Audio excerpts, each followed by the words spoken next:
الحمدللہ والصلاة علی رسول اللہ وعلی آلہ وصحبہ ومن والہ ثم اما بعد۔ محترم ناظرین، السلام علیکم ورحمۃ اللہ وبرکاتہ۔ پروگرام مفتی محمد زبیر کے ساتھ خوش آمدید۔ معاشرے کی دینی ضروریات سے متعلق یہ اہم پروگرام پیش خدمت ہے۔ ناظرین، اس پروگرام میں ہم آپ حضرات کے سوالات مفتی محمد زبیر صاحب کی خدمت میں رکھتے ہیں اور مفتی محمد زبیر صاحب قرآن و حدیث کی روشنی میں ان کے جوابات عنایت فرماتے ہیں۔ ناظرین، آج کی ہماری گفتگو کا موضوع ہے بے فائدہ چیزوں سے پرہیز۔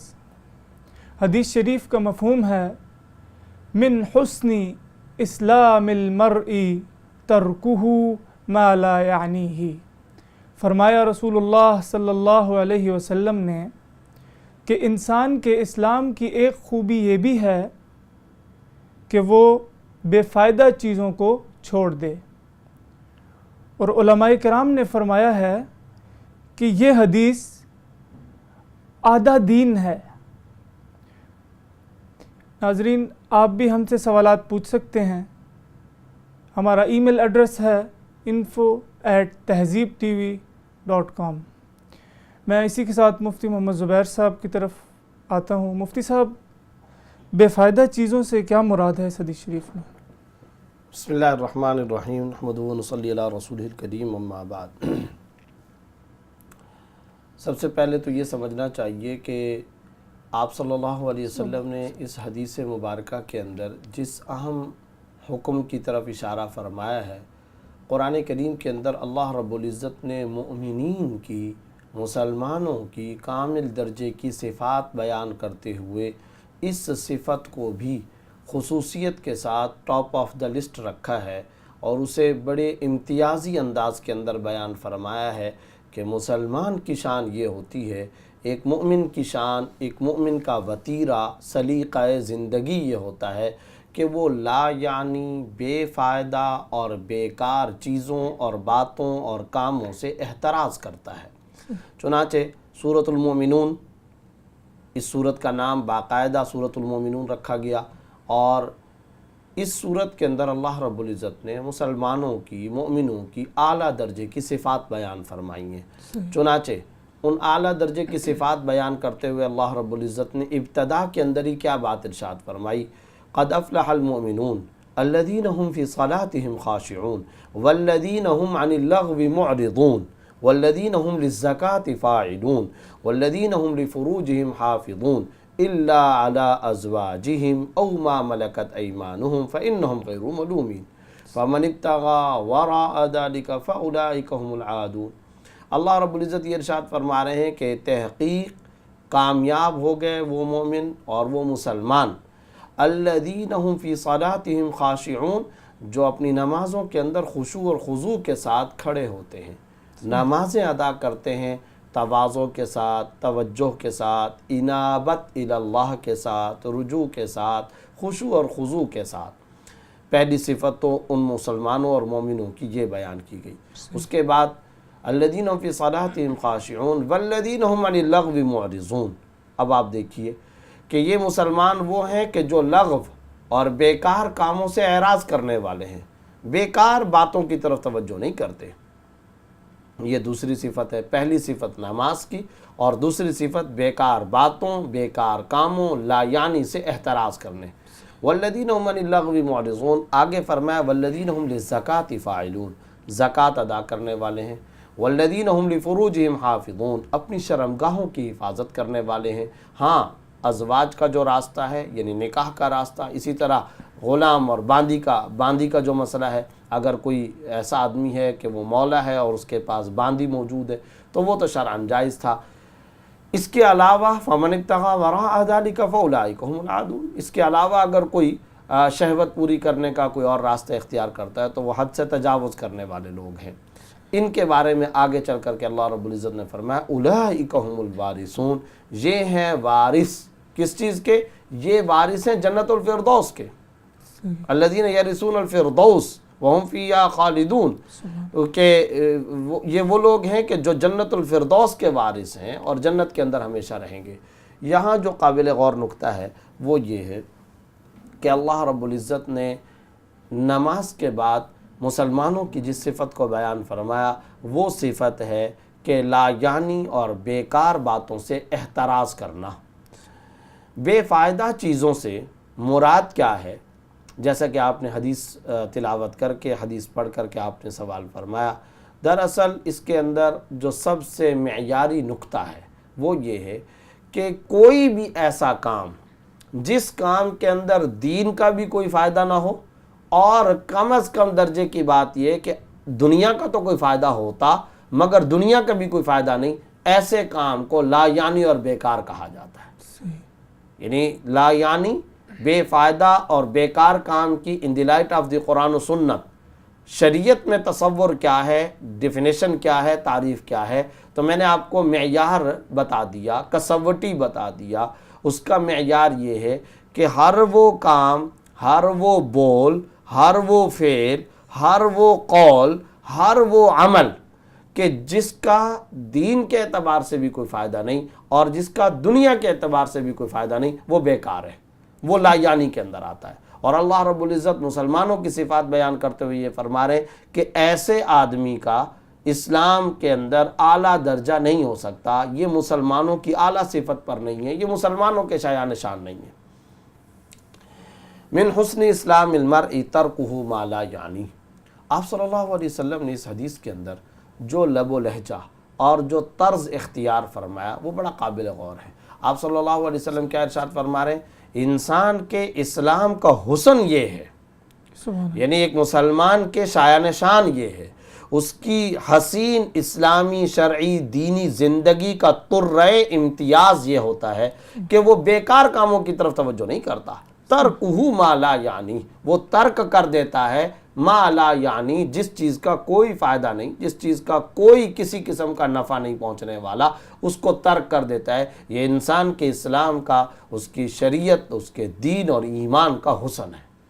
انسان کو یہ اختیار کرنا چاہیے، اپنی زندگی کا ایک اصول بنانا چاہیے۔ اسی طرح قرآن کریم کے اندر کل 5 مقامات پر اللہ رب العزت نے انسان کو لا یعنی اور بیکار کاموں سے احتراز کرنے کا حکم دیا ہے۔ چنانچہ یہاں پر بھی مسلمانوں کی صفات بیان ہوئی تھی، سورۃ المومنون کی بالکل آیت نمبر 3 کے اندر، 2 کے اندر اللہ رب العزت یہ مسلمانوں کی صفات بیان فرما رہے ہیں۔ اسی طرح ایک اور جگہ پر رحمان کے کچھ بندوں کا اللہ نے تذکرہ فرمایا، وَعِبَادُ الرَّحْمَنِ الَّذِينَ يَمْشُونَ عَلَى الْأَرْضِ هَوْنًا وَإِذَا خَاطَبَهُمُ الْجَاهِلُونَ قَالُوا سَلَامًا۔ اللہ رب العزت کیا فرما رہے ہیں؟ کچھ رحمان کے بندے ہوتے ہیں، کچھ خاص بندے ہوتے ہیں، اللہ کے کچھ برگزیدہ دوست ہوتے ہیں۔ وہ اللہ کے دوست، وہ اللہ کے رحمان کے وہ بندے کون ہیں؟ الَّذِينَ يَمْشُونَ عَلَى الْأَرْضِ هَوْنًا، عباد الرحمن وہ ہیں اللہ کے بندے، وہ ہیں کہ جو زمین پر چلتے ہیں تواضع، وقار، عاجزی اور انکساری کے ساتھ۔ اور ان کی آگے فوراً صفت کیا بیان کی؟ وَإِذَا خَاطَبَهُمُ الْجَاهِلُونَ قَالُوا سَلَامًا، جب وہ جاہل لوگوں سے ملتے ہیں تو کہہ دیتے ہیں کہ سلام ہو، بس یہ کہہ کر کے آگے چلے جاتے ہیں۔ کیا مطلب؟ مقصد یہ کہ یہاں پر بھی وہی لا یعنی، یہاں پر بھی وہی بیکار باتوں سے احتراز کرنے کی مسلمانوں کی صفت، رحمان کے بندوں کی صفت اللہ بیان فرما رہے ہیں کہ جب جاہلوں سے ملتے ہیں تو وہ جاہلوں کے اندر ڈیبیٹ میں نہیں پڑتے، وہ کسی لا یعنی بحث مباحثے کا شکار نہیں ہو جاتے، کیونکہ بعض اوقات علم کی کمی اور جہالت کی کثرت، تو جہالت کی شدت اور کثرت کی وجہ سے کوئی آدمی بے فائدہ بحثیں کرنے لگ جاتا ہے اور اس کو علم ہوتا نہیں ہے اور وہ اپنی طرف سے باتیں بناتا چلا جاتا ہے۔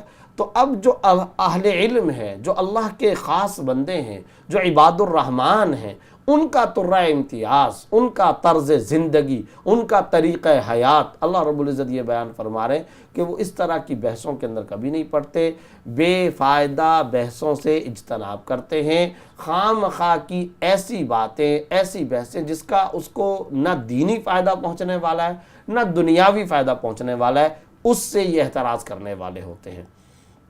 اس سے پتہ چلا کہ ہمیں اپنی زندگی کا ایک اصول بنانا چاہیے، ایک زندگی کا ضابطہ، ایک زندگی کا قانون بنانا چاہیے۔ وہ قانون، وہ اصول، وہ ضابطۂ زندگی میرے نوجوان بھائی کو، میری نوجوان بہن کو، میرے بڑے کو، میرے چھوٹے کو، ہر فرد کو، ہر آدمی کو، ہر انسان کو، خصوصاً ہر رجل مومن، ہر ایک مسلمان کو یہ ایک اصول بنا لینا چاہیے کہ کوئی بھی کام وہ کرے، اس کام کے بارے میں وہ پہلے یہ سوچ لے کہ میں جو یہ کام کر رہا ہوں یا یہ جو میں بات بول رہا ہوں، کیا اس کا دینی اعتبار سے مجھے کوئی فائدہ ہوگا؟ اگر دینی اعتبار سے فائدہ ہوگا، اگر دینی اعتبار سے اس کا کوئی فائدہ مجھے ہوگا تو مجھے اختیار کر لینا چاہیے، اور اگر دینی اعتبار سے کوئی فائدہ نہیں تو پھر کم از کم درجے کی بات یہ کہ یہ دیکھو دنیا کا کوئی فائدہ ہے، اس میں کوئی پیسے ملیں گے تم کو، اس میں کوئی مال تم کو مل جائے گا، اس میں کوئی تم کو کاروباری فائدہ ہے، اس میں کیا بزنس، تجارت کا، یا جس شعبہ زندگی سے تم تعلق رکھتے ہو کیا اس کا تمہیں کوئی فائدہ ہے؟ اگر اس کا فائدہ ہے تو ٹھیک ہے، مباح ہے، وہ کام کرنا مباح ہے۔ مباح کا مطلب ہے کہ اجازت ہے، شرعاً آپشنل ہے، آپ چاہیں تو کر لیں، نہ چاہیں تو نہ کریں، آپ کا جو دل چاہے آپ اس سلسلے میں کریں۔ تو اگر دنیا کا کوئی فائدہ ہے ٹھیک ہے، آپ کو شریعت نے اختیار دیا، آپ کر سکتے ہیں، لیکن دنیا کا بھی فائدہ نہیں ہے، دین کا بھی فائدہ نہیں ہے، تو پھر یہی کام ہے لا یعنی، یہی ہے لغو، یہی ہے بیکار، یہی ہے بے فائدہ چیز۔ اسلام کا انسان کے لیے حسن یہ ہے کہ اس کو ترک کر دے، اس کو چھوڑ دے، اور یہی اصول زندگی اختیار کرتے ہوئے اپنی زندگی ایک مسلمان کو گزارنی چاہیے۔ اللہ تبارک و تعالیٰ ہمیں بے فائدہ چیزوں کو چھوڑنے میں ہماری مدد فرمائے۔ مفتی صاحب، ایک بھائی کا سوال یہ ہے کہ کیا ورزش بھی بے فائدہ چیزوں میں شامل ہے؟ دیکھیں، جہاں تک ورزش کا تعلق ہے اسے ہرگز بے فائدہ نہیں کہا جا سکتا۔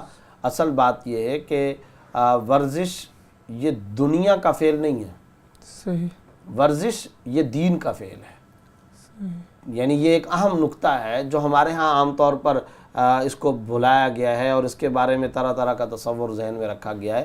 بات یہ ہے کہ اگر کوئی آدمی ورزش کرتا ہے چاق و چوبند رہنے کے لیے، چوکنا رہنے کے لیے، اور چست و چالاک رہنے کے لیے، اس مقصد کے لیے تاکہ اس کے اعضاء مضبوط رہیں اور وہ جسمانی اعتبار سے فٹ ہو، تو یہ تو اللہ کو مطلوب ہے، یہ تو رسول اللہ صلی اللہ علیہ وسلم کو مطلوب ہے، یہ تو اسلام اور شریعت کو مطلوب ہے، اس کو تو اختیار کرنا ہی چاہیے، اور اس کو اختیار کرنا یہ تو اسلام کا تقاضا ہے۔ دنیا کا تقاضا تو شاید ہو نہ ہو، وہ تو بات کی بات ہے کہ انسانی جسم فٹ رہے گا، یہ تو اسلام کا۔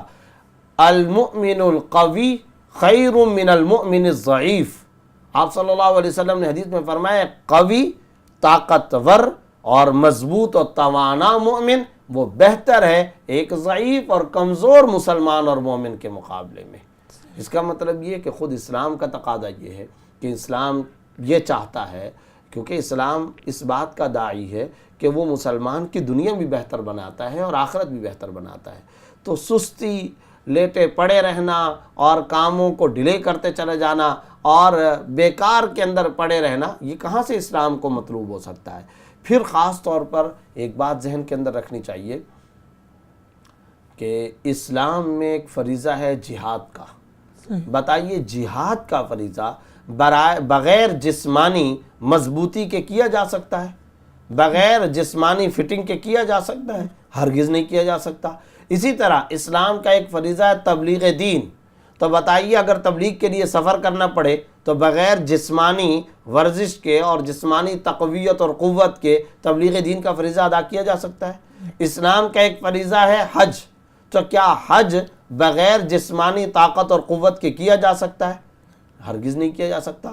تو اب آپ دیکھیں، حج کا فریضہ ہو، جہاد کا فریضہ ہو، تبلیغ دین کا فریضہ ہو، یہ سارے کے سارے وہ فرائض ہیں کہ جن فرائض کے لیے انسان کو چوکنا ہونا چاہیے، چاق و چوبند ہونا چاہیے۔ آپ نے سنا ہوگا کہ کہا جاتا ہے، اب ہمارے بہت سارے مسلمان، پہلے تو یہ ہوتا تھا کہ بوڑھاپے کے اندر حج پر جاتے تھے، آج کل بھی اللہ بچائے کہ ہمارے ہاں بر صغیر کا یہ رواج بہت زیادہ ہے، تو اس رواج کو ختم کرنے کی ضرورت ہے۔ ٹھیک ہے، اللہ رب العزت اگر کسی بوڑھے کو توفیق دیتے ہیں اور وہ جانے کی استطاعت اور صلاحیت رکھتا ہے تو ضرور جائے، لیکن اصل بات یہ ہے کہ یہ کلچر غلط ہے کہ نوجوان حج نہیں کرے گا، تو یہ کلچر غلط ہے۔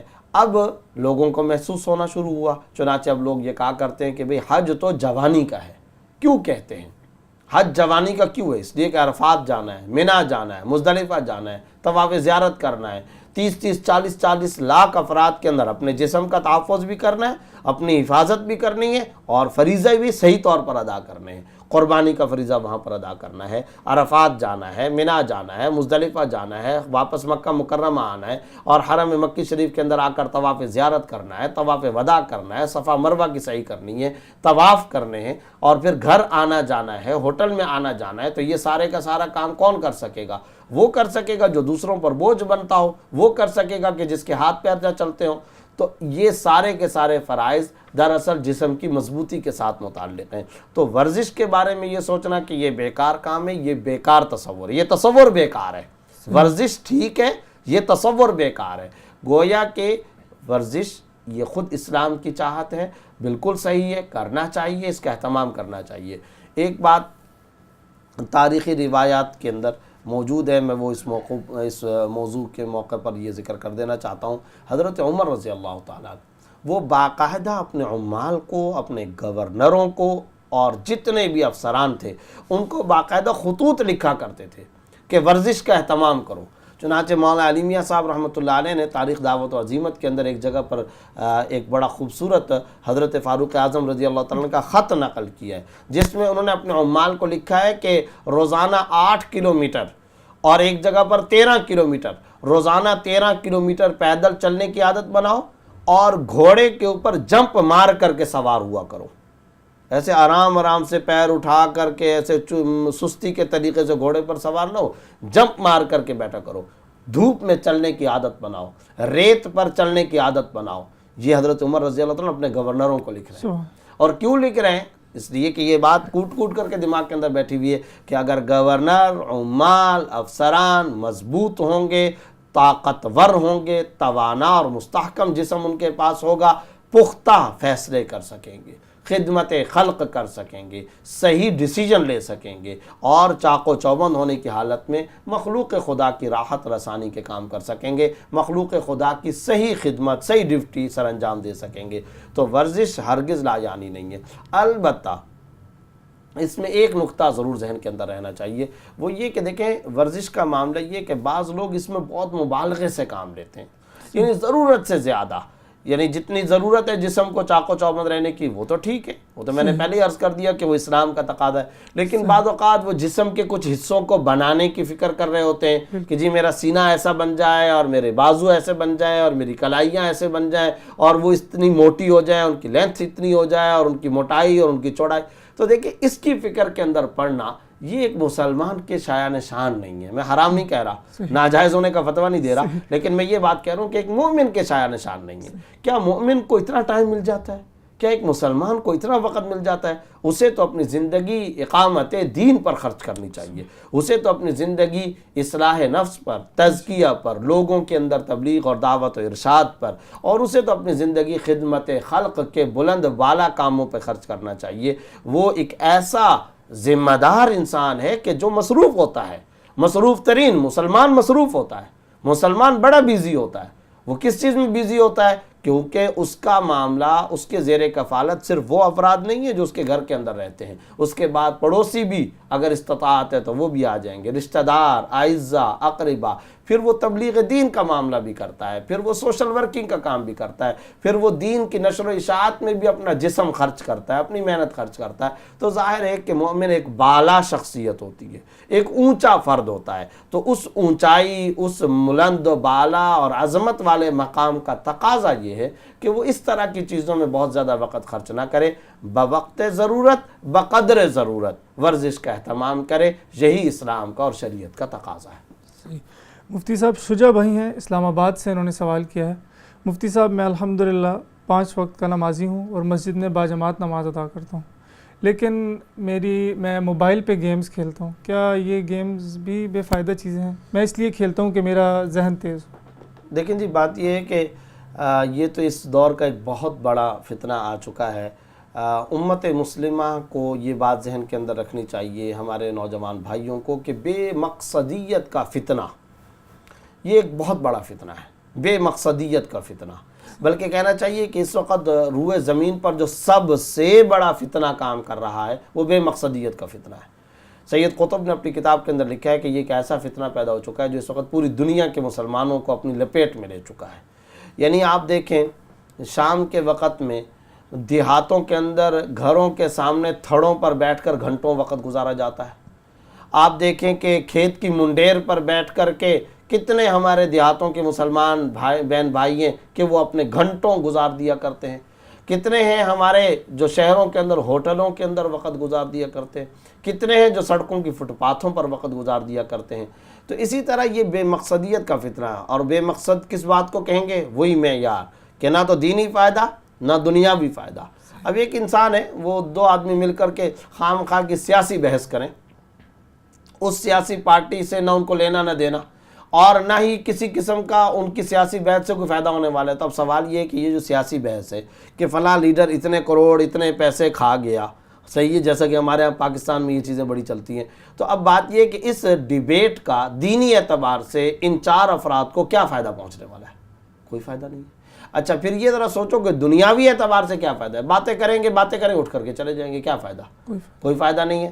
تو جب نہ دینی فائدہ نہ دنیاوی فائدہ، تو آج کل کے دور کے اندر بھی فیس بک ہو گیا، موبائل ہو گیا، انٹرنیٹ ہو گیا، اس کے جہاں صحیح، اعلیٰ، جائز اور مباح مقاصد میں استعمال کا تعلق ہے وہ بالکل صحیح ہے، لیکن موبائل پر گیم کھیلنا اور بہت زیادہ وقت خرچ کرنا یہ ایک مسلمان کے شایان شان نہیں ہے۔ میں اس میں بھی حرام ہونے کا، ناجائز ہونے کا کوئی قطعی حتمی فتویٰ نہیں دے رہا، لیکن ایک مومن کے، ایک رجل مسلم کے شایان شان نہیں ہے کہ وہ اس طرح اپنا وقت ضائع کرے۔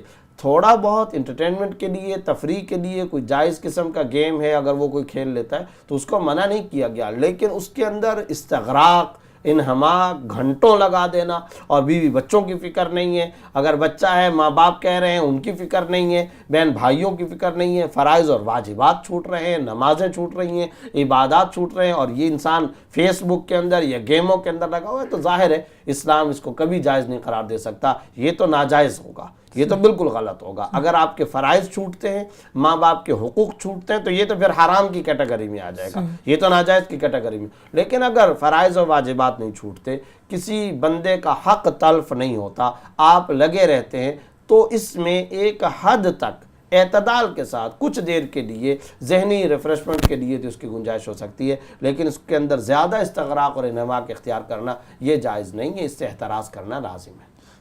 مفتی صاحب وقت بہت کم ہے، آخری سوال، یہ ایک بہن کا سوال ہے کہ اسلام میں سیر و تفریح کی اجازت ہے یا یہ بھی بے فائدہ چیز ہے؟ نہیں، اسلام میں سیر و تفریح کی اجازت ہے، اگر ذہنی طور پر ریفریشمنٹ کے لیے، ذہنی طور پر آسودگی کے لیے، اور کوئی اپنے جسم کو کچھ راحت پہنچانے کے لیے، سہولت اور راحت پہنچانے کے لیے انسان خود یا بیوی بچوں کے ساتھ یا اپنے گھر کے افراد کے ساتھ سیر و تفریح کرتا ہے تو شرعاً جائز ہے، اس میں کوئی حرج کی بات نہیں ہے۔ لیکن میں نے پھر وہی بات کہی کہ وہاں جا کر کے اس طرح کا معاملہ کہ کسی آدمی کا مذاق اڑایا جائے یا ٹھٹھا کیا جائے یا پارٹی اس انداز میں کہ لوگوں پر ہوٹنگ کی جائے، جیسے کہ آج کل ہمارے نوجوان بھائیوں کا یہ وتیرہ ہے، یا یہ کہ کسی کو اذیت پہنچائی جائے یا تکلیف پہنچائی جائے یا کسی معصیت، نافرمانی اور شرعی اعتبار سے گناہ کا ارتکاب کیا جائے، تو ظاہر ہے کہ یہ چیزیں ناجائز ہیں، ان سے احتراز کرنا چاہیے۔ ویسے اگر کوئی سیر و تفریح کرتا ہے تو وہ جائز ہے، بلکہ اگر اس نیت سے سی سائڈ، آبشاریں، دریا، جھیل، درخت، پہاڑ، برف، اگر ان چیزوں کا کوئی جا کر نظارہ کرتا ہے کہ میں اللہ رب العزت کی ان مخلوقات کو دیکھوں، اللہ کی نشانیوں کو دیکھوں، تو پھر تو یہ سیر و تفریح بھی عبادت بن جائے گی، پھر تو یہ سیر و تفریح بھی اعلیٰ درجے کا اجر و ثواب کا ذریعہ بن جائے گا۔ مفتی صاحب بہت بہت شکریہ۔ ناظرین، اسی کے ساتھ آج کے ہمارے پروگرام کا وقت ختم ہوا چاہتا ہے۔ انشاءاللہ اگلے پروگرام میں ایک نئے ٹاپک کے ساتھ حاضر ہوں گے، تب تک کے لیے اجازت۔ السلام علیکم ورحمۃ اللہ وبرکاتہ۔